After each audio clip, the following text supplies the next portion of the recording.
പാലായിൽ UDF വിജയിച്ചാൽ കായിക രംഗത്ത് ശുക്രദശയായിരിക്കും തെളിയുകയെന്ന് മാണി സി കാപ്പൻ കായിക പ്രേമികൾക്ക് ഉറപ്പ് നൽകി. പാലാ മിൽക്ക് ബാർ ഓഡിറ്റോറിയത്തിൽ ദേശീയ കായിക വേദി സംഘടിപ്പിച്ച കായിക താരങ്ങളുടെ യോഗത്തിൽ സംസാരിക്കുകയായിരുന്നു അദ്ദേഹം. പാലായുടെ കായിക ആധിപത്യം പുനഃസ്ഥാപിക്കുമെന്നും ഓപ്പൺ സ്റ്റേഡിയവും ഇൻഡോർ സ്റ്റേഡിയവും ഒളിമ്പിക്സ് ലക്ഷ്യമാക്കി കായിക താരങ്ങളെ പരിശീലിപ്പിക്കുന്നതിനുള്ള പദ്ധതികളും പാലായിൽ നടപ്പിലാക്കുമെന്ന് മാണി സി കാപ്പൻ ഉറപ്പു നൽകി.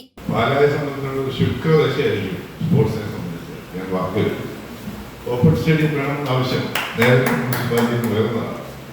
ഞങ്ങളും ഇത് ആവശ്യപ്പെട്ട കാര്യമാണ്. കാരണം ഞാനൊക്കെ കളിച്ചു കൊടുക്കാൻ ഗ്രൗണ്ടില്ല.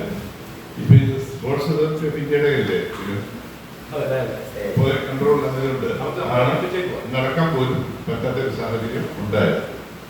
ഇത് നമ്മുടെ സ്ഥലമെടുത്ത് ഒരു സ്റ്റേഡിയം ഉറപ്പായിട്ട് ഒരാളൊക്കെ സ്ഥലമെടുത്തിട്ട് ഒരു സ്റ്റേഡിയം ഓപ്പൺ സ്റ്റേഡിയം പബ്ലിക്കിനായിട്ട് ഉണ്ടാകും. സെൻട്രൽ ഗവൺമെന്റിന്റെ സഹായത്തോടുകൂടി നാളെ മറ്റന്നാളുണ്ടാകുന്ന പ്രോസസ് ഉണ്ട്. സെൻട്രൽ ഗവൺമെന്റിന്റെ സഹായത്തോടുകൂടി ഒരു ഇൻഡോർ സ്റ്റേഡിയം, ഒരു 5000 പേർക്ക് കാണാൻ കഴിയുന്ന ഒരു ഇൻഡോർ സ്റ്റേഡിയം, ഒരു പഴയ സ്പോർട്സ് എനിക്ക് ധൈര്യമായി പറയാൻ കഴിയും. അത് ഞാൻ അത്ര ഒരു പ്രൊപ്പോസൽ കൊടുത്താൽ നിഷേധിക്കില്ല എന്നും എനിക്ക് തോന്നുന്നു. പാലാ മിൽക്ക് ബാർ ഓഡിറ്റോറിയത്തിൽ ദേശീയ കായിക വേദി സംഘടിപ്പിച്ച കായിക താരങ്ങളുടെ യോഗത്തിൽ സംസാരിക്കുകയായിരുന്നു അദ്ദേഹം. VC പ്രിൻസ് അധ്യക്ഷത വഹിച്ചു. കഴിഞ്ഞ 10-12 വർഷക്കാലത്തോളം നമ്മുടെ ഒരു തിരിച്ചടിയുണ്ട് സ്പോർട്സ് രംഗത്ത്. ഒരു ഇന്റർനാഷണൽ ലെവലിലോ ഒരു നാഷണൽ ലെവലിലോ ഉള്ള ഒരു താരങ്ങളെയും ഒരു അത്ലറ്റിക് സ്റ്റേഡിയമായിട്ട് ഇത് മാറിയിട്ട് പോലും നമുക്ക് വാർത്തെടുക്കാൻ പറ്റിയില്ല. നിരാശാജനകമായ ഒരു സമയമാണ് നമുക്ക് കടന്നുപോയത്.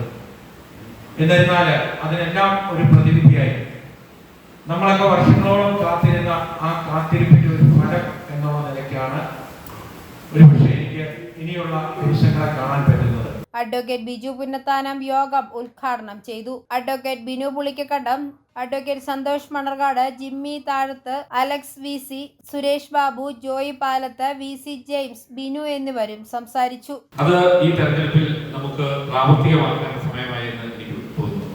കാരണം നമ്മുടെ ഇതൊരു കൂട്ടായ്മയാണ്. മീറ്റിംഗിന്റെ അല്ലെങ്കിൽ ഒരു യോഗത്തിന്റെ ഔപചാരികതയൊന്നുമില്ല.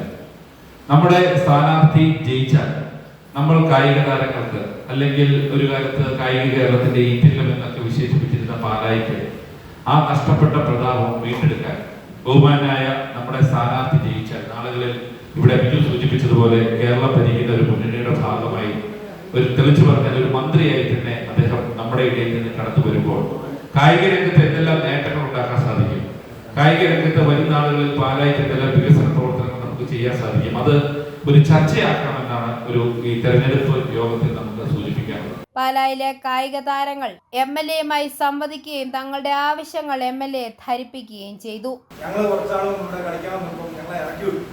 ഞങ്ങൾ അവിടെ ഉള്ള ആൾക്കാർ ഞങ്ങളിവിടെ ജനിച്ചോളുന്ന ആൾക്കാർ പാലായി, പക്ഷെ ഞങ്ങൾ അതിൻ്റെ അകത്ത് ഇറക്കി വിട്ടു. ഫുട്ബോൾ ഇറക്കി വിട്ടു. പാലാ കൗൺസിലേഴ്സ് പലരും ഇടപെട്ടിട്ടും അവർ നടന്നില്ല. പാർട്ടിവശമായ പ്രശ്നങ്ങളാണ് കാര്യങ്ങളെന്ന് പറഞ്ഞാൽ ഞങ്ങളെ ഇറക്കി വിട്ടു.